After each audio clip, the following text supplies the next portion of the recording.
Today we're gonna do an oil and filter change on a 2003 Ford F150.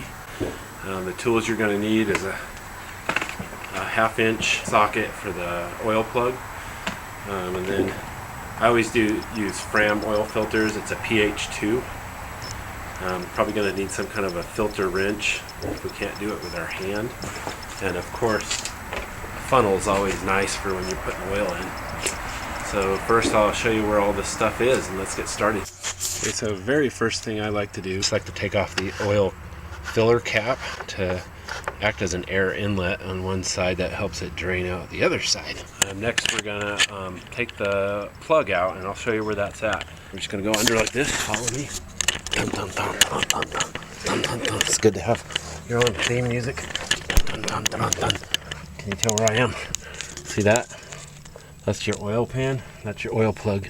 Oh, and have your drain pan ready, because as soon as that pops out, it's gonna start spewing oil everywhere. If you're gonna spew into this. This is actually a lot easier to do when you're not trying to film it. Just loosen it, it's starting to drip already. Position your container.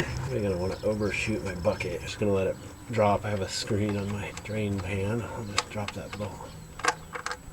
Oh, I forgot to put, usually I like to put down cardboard under me so that when I make a mess, it doesn't go straight down on the driveway. We're just gonna let that drain for a good while while we do other stuff. Then I like to just wipe the drain plug down real good, get all the grit off of it.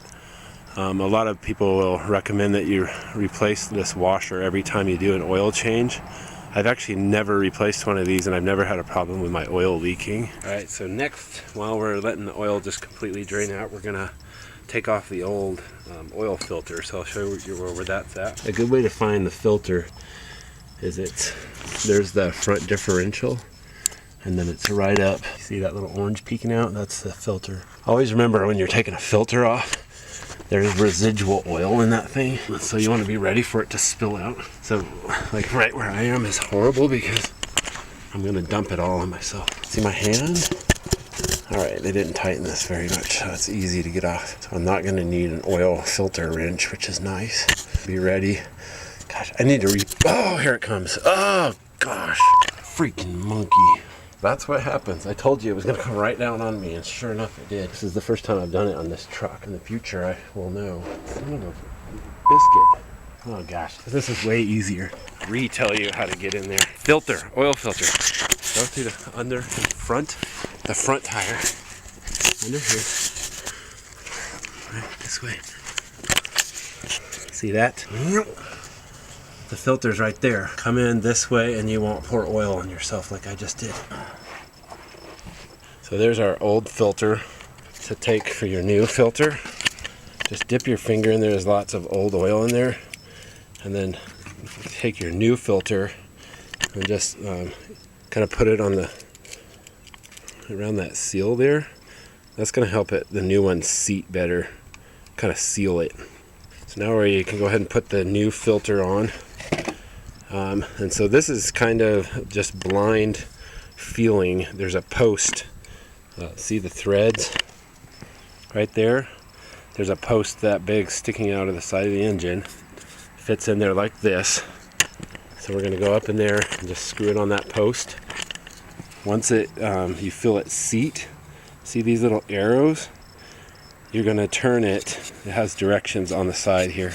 So once it seats, you're going to turn it 3/4 to 1 turn. You just got to feel it.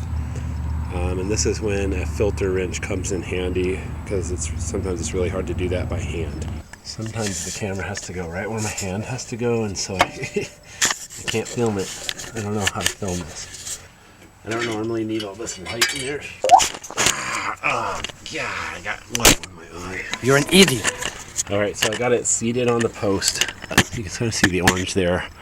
And there's little arrows on there, and they alternate clear or like open arrows and like black arrows. And so that helps you. Each one of those is 1/4 of the thing. And so you can watch 1, 2, 3 of them pass. You'll know you got it tightened. And then if you reach in this way, see that? If you reach in through there, I can get my right hand on it and I can get a lot more torque on it. And so I think it's tight enough now. Sorry you can't see. see that, it's really dark. Alright, and usually by the time I get the filter on, I think the old oil is dripped out enough. It's just barely dripping now, so I think that's good enough.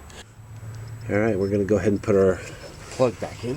It seems easiest to come in behind the passenger side tire and just get this good and snug. You don't have to crush. It is a crush washer, but you don't have to torque it too hard.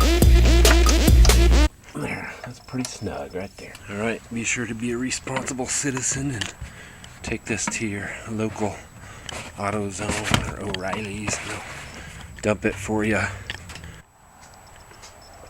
Alright, the Ford F-150 takes, the book will tell you it takes 6 quarts of 5W20. The vehicle almost never takes the complete amount. There's just no way you can get all the old stuff out, and so it's probably somewhere a little over 5 quarts. Everyone's going to recommend you get the highest quality oil. I always get the Super Tech stuff. As long as you're changing your oil often, I don't think it really matters. So I'm just going to pour this in. Got my funnel set up. Alright, and I just let it drain there for a while, get every last drop out of there. We're gonna check with the dipstick. The oil dipstick is over here on the, if you're looking into the engine, it's on the right side, right there.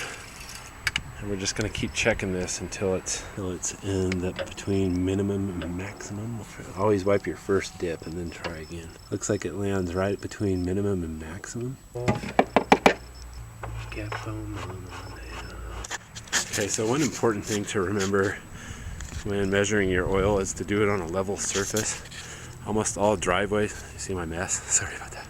Sorry, HOA. Almost all driveways are sloped, you know, to keep the water going down into the gutter. So I backed my truck over here and we're gonna recheck, because I actually did recheck it and there was not enough oil in there. So. Alright, yeah, so that's better.